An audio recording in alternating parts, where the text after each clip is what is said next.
Bonjour, ici Antoine Giasson. Alors aujourd'hui, je suis là pour vous présenter mon programme qui est un programme d'autodéfense qui s'appelle Enso Défense. Alors, j'espère que tu es prêt et attentif.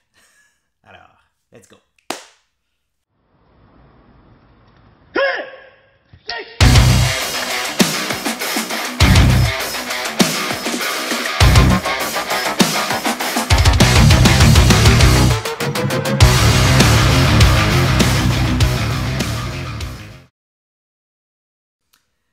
Le programme Enso Défense se résume avec 5 étapes.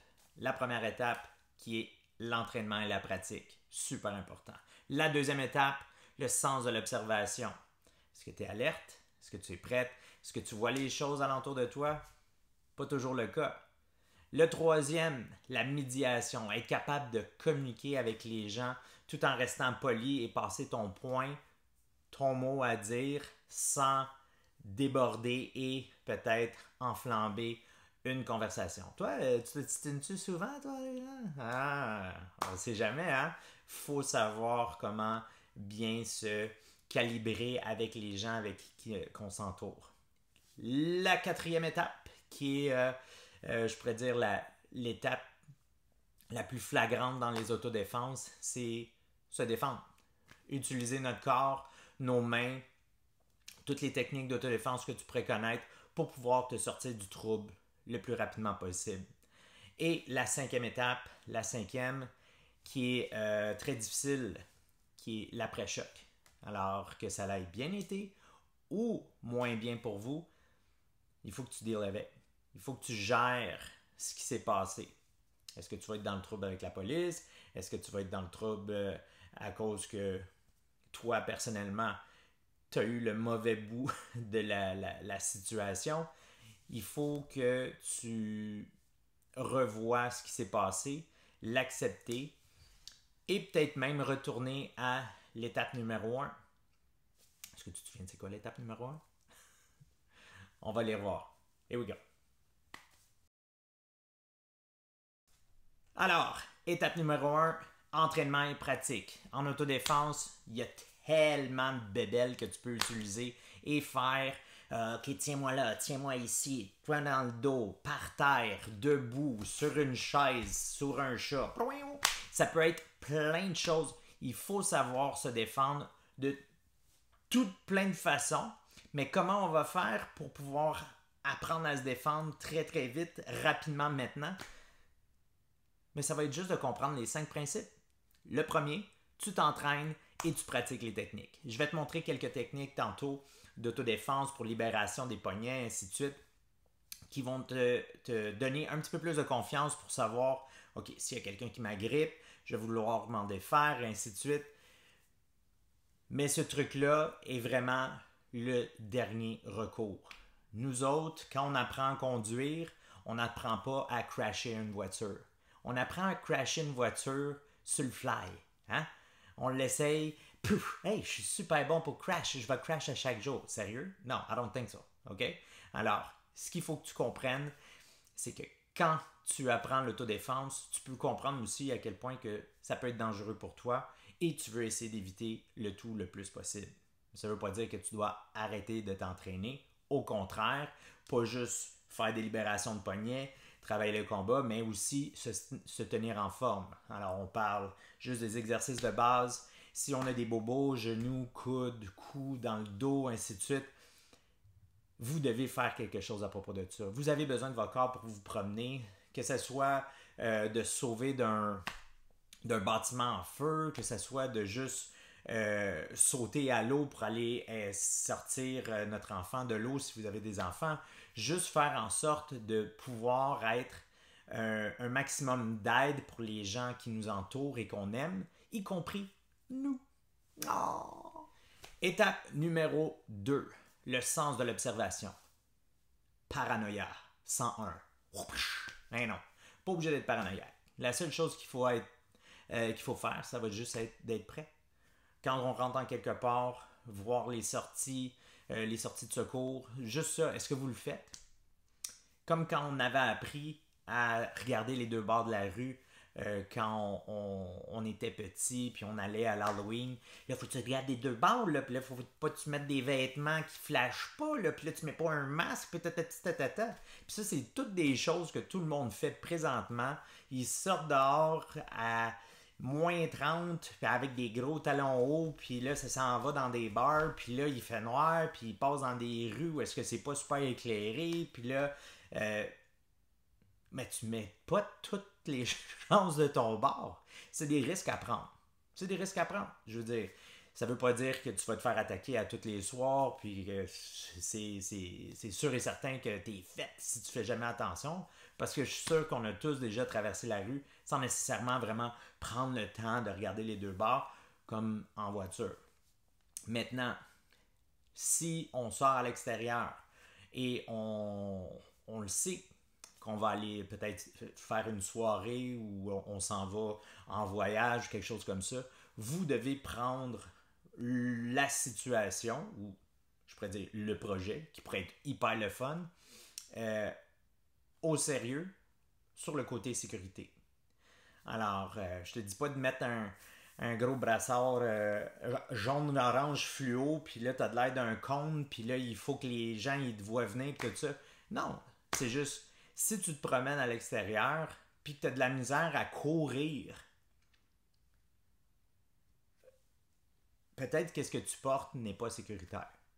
Comme marcher les souliers détachés. Je sais que des fois, il y a certaines personnes qui ne veulent pas briser leurs chaussures, ils n'attachent pas nécessairement leurs chaussures au complet. Les crocs, je veux dire, je sais qu'il y a la version avec la ganse en arrière sortie qui appelle la version speed, là. Mais essayer de se défendre avec des crocs, ça ne fonctionnera pas. Si on sort à l'extérieur, être bien habillé, bien attaché, savoir où est les choses sur nous, ça c'est un plus. Tu sais, comme Batman, hey, Batman là, je sais pas si tu le sais là, lui il va regarder le méchant direct dans l'œil, il va sortir exactement le gadget qu'il voulait lui pitcher dans le front. Je veux dire, le dude, il sait exactement. Flashlight, plow. Une corde, plow. Un cellulaire, plow. Lui, il sait tout. OK? Nous autres, on sort de la maison et ils sont où mes clés? C'est ça. Hein? Alors, quand tu sors, essaie d'avoir ton kit prêt et savoir exactement où sont tes choses sur ta personne. Alors ça, c'est le type numéro 2. Alors l'étape numéro 2, le sens d'observation qui est de rester alerte. Est-ce que tu es alerte? OK. Étape numéro 3. Étape numéro 3, c'est quelque chose. C'est quoi? C'est la médiation. Être capable de parler avec quelqu'un qui est en train de nous traiter de tous les noms du vocabulaire très désagréable à entendre, et toi tu restes là et tu es juste comme OK, faut que je reste calme, faut que j'essaie de calmer la situation. C'est la partie la plus difficile, c'est de se détacher émotionnellement d'une situation qui pourrait être potentiellement dangereuse pour vous. C'est stressant. On se pose des questions. Est-ce que je suis bien entraîné? Est-ce que j'ai répété mes choses? Si jamais il m'attaque, il est trop tard. Parce que la confiance sur tes techniques, ça faisait partie de ta première partie. Hein? Tu es supposé d'être hyper rationnel quand tu vas travailler tes techniques, ainsi de suite. Puis là, quand il arrive un petit bout émotionnel, où est-ce qu'il y a quelqu'un qui commence à être très direct, méchant, condescendant envers nous, est-ce qu'on va se laisser emporter? Il y a beaucoup de monde qui se laissera emporter. Parce que c'est pas facile à encaisser des insultes. Je pense que des fois, j'aime mieux recevoir des coups que me faire insulter. Au moins, je vais pouvoir me défouler par la suite. Ben non. Alors, ça, c'est moi. Ça, c'est moi. Mais à l'extérieur, je comprends et je m'assure d'éviter le plus possible tout ce qui pourrait être un danger à une confrontation physique à l'extérieur. Il y a tellement de dangers. C'est pas à nous de faire la justice à l'extérieur quand il y a quelqu'un qui est impoli, surtout avec quelqu'un qu'on ne connaît pas. Alors, il faut réussir à se détacher émotionnellement de la situation. Puis, habituellement, avec un débit de paroles respectueuses, en agissant avec les mains ouvertes, doigts séparés, pas de gestes agressifs, pousser la personne, ainsi de suite, ça va vraiment aider à calmer la situation. Si tu ignores la personne, si tu lui démontres pas nécessairement, parce que la personne se sent habituellement, même si c'est pas notre opinion, se sent que nous autres on leur manque du respect, même si on a toutes fait les belles choses. Mais cette personne-là a la raison dans sa tête. Est-ce que tu veux vraiment t'assiner avec ça? C'est pas le temps. OK? Ta mission, c'est de se sortir de la situation le plus vite possible. Il a raison, c'est de ta faute. Tu lui demandes pardon. Tu essaies de garder une bonne distance de la personne. Et après ça, si la personne communique avec vous, il y a un débit, il y a de la parole, sans trop monter le ton, on commence à avoir une porte de sortie de la situation qui pourrait être potentiellement dangereuse, qui va toujours être un plus. Hein? Calmer les choses, garder une distance de la personne de sécurité et garder notre calme. Ça, c'est vraiment le meilleur tip à avoir.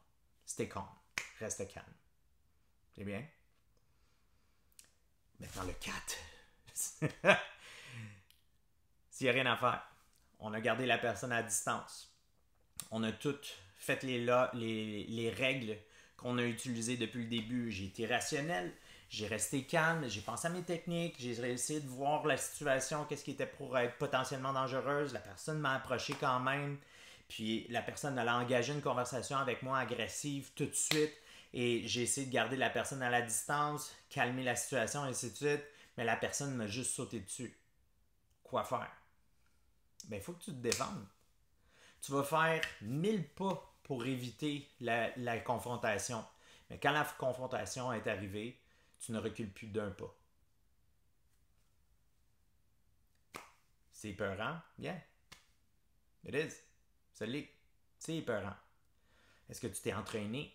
Est-ce que tu as fait les choses en conséquence pour être prêt à une situation comme ça, dangereuse à l'extérieur? Ça va être à vous à juger. Mais à ce moment-là, c'est pas le temps de se mettre en doute. Là. Il faut faire tout pour pouvoir se sortir de la situation. Tout. Encore une fois, les gens ont des droits. Alors moi, si j'ai à me défendre à l'extérieur, je ne veux pas changer les rôles de victime à agresseur. Si la personne m'attaque, je vais tout faire pour me défendre, mais essayer de maîtriser le plus possible la personne sans trop la maganer. Et encore là, je vais suivre le niveau que je dois prendre pour avoir le contrôle de la situation. Et autrement, j'essaie de me débarrasser du problème et me sauver le plus vite possible. Se sauver, c'est vraiment la meilleure chose à faire. Meilleure. En plus, tu travailles ton cardio. Et la 5e étape, l'après-choc. L'après-choc, c'est quoi? Mais c'est apprendre à vivre avec les actions qu'on a faites, qui n'étaient pas nécessairement nous. On n'est peut-être pas habitué à apprendre à se défendre physiquement ou juste à apprendre à l'encaisser des fois un peu les insultes, puis juste j'aurais dû y dire ça, puis j'aurais pas dû me laisser faire. Il faut que tu apprennes à vivre avec. C'est ta décision. Si ta décision, ça a été de se mettre en petite boule par terre puis manger des coups de pied sans arrêt, puis tu t'en es sorti, ben peut-être que c'était la meilleure situation sur le moment même. Par la suite, qu'est-ce qu'il te reste à faire? Rester en petite boule par terre puis pleurer pendant toutes ces années-là? Non. Tu retournes à la première étape. Tu vas regagner ta confiance avec quoi? L'entraînement et la pratique. C'est comme ça que tu vas pouvoir regagner ta confiance. Il n'y a pas de détour. Il n'y a pas de formule magique ou ainsi de suite. C'est vraiment juste do the work. Il faut faire le travail, tu t'entraînes et tu pratiques les techniques. Comme ça, tu vas vraiment te préparer pour d'éventuelles situations. Puis d'éventuelles situations, il n'y en aura peut-être jamais. Moi, dans toutes mes années, ça a été plus quand j'étais jeune qu'il arrivait beaucoup de situations que maintenant, vu que je comprends et je suis mes principes pour éviter les problèmes. Alors, ça serait la meilleure des choses. Des fois, rien dire et rien faire est la meilleure situation, la meilleure chose à faire selon les situations et pouvoir s'en sortir indemne. Non seulement pour vous, mais pour l'agresseur aussi. L'autre chose, c'est si on blesse l'agresseur, si on lui fait très mal, on fait les choses qu'on n'avait pas nécessairement, qu'on savait pas nécessairement qu'on avait ça à l'intérieur de nous, peut rester, puis peut nous affecter aussi. Tu as blessé quelqu'un physiquement, tu l'as peut-être changé pour le restant de ses jours, peut-être que tu l'as blessé gravement. Est-ce que toi, tu vas être à l'aise avec ça?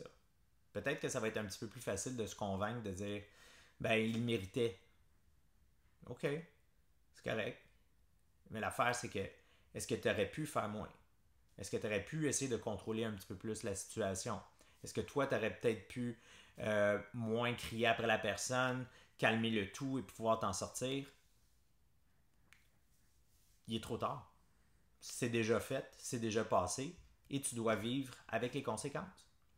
La meilleure chose que je pourrais dire, encore une fois, je ne suis pas un avocat, mais la meilleure chose que je pourrais dire, c'est que si jamais il arrive une situation à l'extérieur, n'importe quelle, même si ça tourne juste physique, prenez le temps avec votre téléphone de juste filmer votre impression de la situation tout de suite après le fait. Comme ça, vous allez avoir le débit de même comment vous étiez sur les émotions. Comment vous avez géré la situation. Vous allez l'expliquer la meilleure des choses, le meilleur des temps, sur ton téléphone. Comme ça, ta version ne va jamais changer, elle va être pareille et tu vas vraiment savoir et te souvenir. Ah ouais, j'étais de même. C'était à cause de ça. Ah oui, puis il m'avait fait ça, c'est vrai, je l'avais oublié. Quand il y a une situation, ça va vite. Il faut être prêt, il faut être allumé. Puis la meilleure chose à faire, comme je vous dis, c'est après une situation, tu sors ton téléphone, tu donnes ta version. That's it. L'autre version, quelqu'un qui a vu que ça dérange pas, faut que tu ailles la tienne. C'est bien? Alors, ça, c'est les 5 étapes.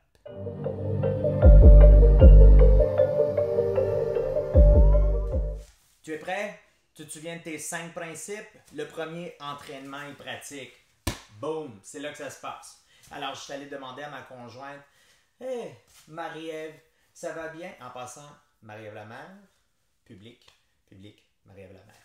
Maintenant, on va y aller avec une technique qui va être très très simple. Ça va être un coup de pied au parti, puis une tape au visage. Tous les gars le savent que si tu reçois un coup de pied au parti, tu fais pas comme ah! Tu vas pencher vers l'avant. Elle va être au courant de ça. Elle veut pas ça, alors elle va essayer de changer la direction du corps par la suite. Alors ça va être coup de pied au parti, frappe, main ouverte et on vise avec la paume de la main. Tu ne feras pas avec tes doigts. Paume. Alors, très simple. Marie-Ève est à l'avant, elle se met déjà en angle. Ça, on appelle ça blade your body, comme une lame, tu es en angle et tu as les mains ouvertes. Il y a une situation, tu le sais, tu essaies de parler, tu essaies de calmer les choses, que je sois comme ça en train de parler ou en train de faire mon combat, mes positions vont être très similaires. Sauf que celle-là est moins invitante à discussion que ça ici. On veut essayer de calmer les choses, garder les mains à l'avant. OK? Alors, on crée aussi une distance, un frame, aussi un endroit où est-ce que la personne ne peut pas, une barrière, ne peut pas franchir. Si moindrement il s'en va dans ta face, il aurait fallu que tu réagis bien avant. OK? Alors ça, c'est tes détecteurs. Bip, bip, bip, bip. Trop proche. Comme elle va démontrer présentement.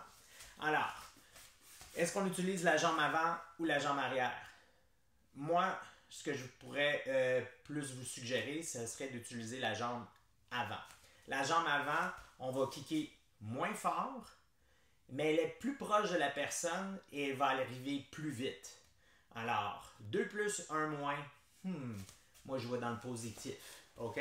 Alors, Marie, elle va garder les mains hautes, relax, et si possible, d'avoir son corps prête à amener son poids rapidement vers la jambe arrière, qui est comme 50-50, 50-60, et frapper.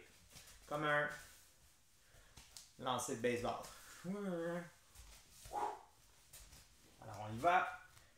Bang, bang, et elle se replace. Bang, bang, bang. Le but, ça va être de pratiquer ça. Vous pouvez prendre un coussin du salon, ainsi de suite. Alors, éventuellement, ce qu'on veut essayer de perfectionner dans ces techniques-là, c'est pas bouger le corps. Juste la jambe. Et après ça, vraiment le cacher. Fait que, tu sais, vous pouvez même faire des jeux où est-ce que quand tu places, puis là, je l'ai vu bouger, je l'ai enlevé. Assure-toi de ne pas avoir les dents proches ou les parties. Tu as manqué? Peut-être pas. OK? Alors ça, première technique à travailler. Coup de pied au parti, tape au corps. On pourrait même repousser la personne par la suite. C'est bien? Travaillez ça.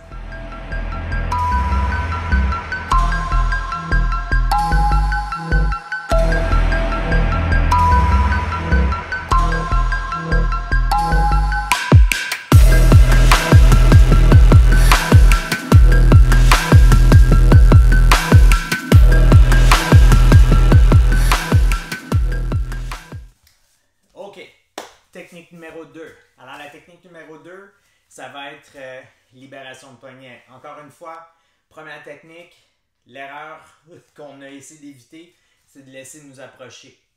C'est quand c'est bon de frapper la personne ou de ne pas frapper la personne. Ça, c'est à vous de juger. C'est vraiment sur le moment que vous allez décider si ça a été une bonne idée ou pas, surtout par la suite, après l'après-choc. OK? Mais si ça a été votre réaction, c'était votre sentiment, j'étais pris, j'avais pas le choix, ça a été la première technique que j'ai pensé, bang bang, puis là je m'en ai sorti. Est-ce que c'était la meilleure des solutions? Ça a été ta solution, puis on va vivre avec. Maintenant, si tu arrives avec la deuxième technique, c'est parce que peut-être que tu as tellement hésité de vouloir faire le move parce que tu ne veux pas nécessairement frapper quelqu'un. Il s'est encore plus approché et a réussi à mettre la main sur toi. Ah, je l'ai laissé m'approcher, je l'ai mal pris, puis là j'aurais pu m'en sortir, le frapper, ainsi de suite. Mais là, je suis pris au piège. Wow! Quand t'es mal, c'est pas fini! Quand la personne t'agrippe, oui, c'est une erreur, mais là, tu le sais. Il n'y a pas vraiment d'autre choix il va falloir se défendre. Moi, personnellement, j'ai beaucoup de bagages qui pourraient me faire en sorte de me sortir des erreurs comme ça. Si rapidement, on fait juste me prendre. Puis moi, je fais la rotation, puis j'essaie de juste réussir à faire la libération de poignet tout en restant calme, puis continuer à parler avec la personne, parce que ça ne veut pas dire que la personne t'agrippe, parce que j'ai déjà été un doorman, en français c'est quoi? Un portier. Puis les portiers, s'il y a quelqu'un qui te prend parce que là, tout le monde s'accroche sur toi parce qu'ils sont sur le bord d'être finis, là, ben, si on est sur le bord de frapper tout le monde qui n'arrête pas de nous prendre, ça va être difficile. Fait qu'il faut juste savoir à comment les enlever de nous gentiment, comme la personne va me prendre, puis je garde les mains, puis je continue à peut-être juste garder un contact sur la personne pour pouvoir faire en sorte que si elle revient agressive, ben là, moi je vais avoir d'autres options, puis j'ai déjà accès au bras. On va y aller avec quelque chose de très très simple. S'il y a quelqu'un qui t'agrippe, OK? Première chose, pivot. OK? Et on veut aller utiliser le pouce, la direction du pouce, vers mon pouce. Alors, si je suis là, elle va vouloir aller dans la direction de mon pouce. Si je suis number one, alors si je suis là, même principe, le pouce contre mon pouce, boom. OK? Maintenant, si la personne est hyper agressive et comme ça, puis là, tu essaies, ça marche pas, là. OK? Bouh! OK? Je suis fort! OK? Ça, on a ça tout le temps dans les dojos. Moi, j'ai un centre d'arts martiaux où est-ce que le monde sont comme « Oui, mais ça fonctionne pas, prends-moi là. » Mais l'affaire, c'est qu'on joue des scénarios. Qu'est-ce qui arriverait s'il y a quelqu'un qui est vraiment ici agressivement puis il te lâche pas? Ah, première technique. Poum! OK? Par la suite, si la personne qui reçoit un coup dans les parties est pas, elle lâche pas, fait juste la motion du corps. Même principe. OK? Avec ton coup, et après ça, tu vas aller refrapper. C'est bien? Alors, tu essaies de combiner les choses. Et comme vous avez vu, on utilise la jambe avant. OK? Surtout quand on est très très proche. Quand on est à cette distance-là, puis on voudrait utiliser la jambe qui est à l'arrière, c'est comme prendre un pas. Elle va être prise dans moi. Après, y aller avec des coups de genoux au parti. Mais comme j'ai mentionné aussi tantôt, on penche vers l'avant. Fait que le plus possible, le faire pour pouvoir se déprendre. So, je suis ici, elle va juste y aller, libération de poignet, elle peut utiliser le pivot d'un côté comme de l'autre. Si la personne est très forte, tu peux même ramener ta jambe en plus, ça va te donner un élan. C'est bien? Alors, ça, c'est le deuxième technique qui est des libérations de poignet. Et on pouvait rajouter la première technique, coup parti, frappe au visage, tout en combinant les deux pour s'assurer d'essayer de garder la personne le plus loin possible. Essaye ça. Go! Alright, la troisième et dernière technique pour aujourd'hui, qui va être encore quelque chose qui est très simple, c'est si la personne va mettre la main à ton cou. Okay? Quand la personne met la main à ton cou, tu es passé de j'aurais pu le kicker, j'aurais pu le frapper, j'aurais pu essayer de le garder un petit peu plus à distance avec mes mains, puis là, il s'est rendu jusqu'à ma gorge. OK? Mais la gorge, quand quelqu'un y tient puis il serre très très fort, on peut perdre connaissance entre 4 et 8 secondes. Ça, c'est quand la personne serre très très fort, carotide bloquée. Alors, tu tombes dans les pommes, dans le fond, un manque, pas de respiration, mais c'est le sang qui ne monte plus à la tête. Alors, c'est quand même très très très dangereux. Alors, quand la personne te prend par la gorge, OK? Le même bord, elle va lever le bras comme si elle a une question. Elle va tourner son corps et elle va descendre son coude comme ça dit yeah! Puis là, à partir d'ici, après même y aller avec descendre sa tête un peu, me donner un coup de tête ou carrément me donner un coup d'épaule pour essayer de se débarrasser puis garder de la distance, se sauver, travailler son cardio, super important tout le monde. On retourne à la première étape, entraînement, cardio, OK?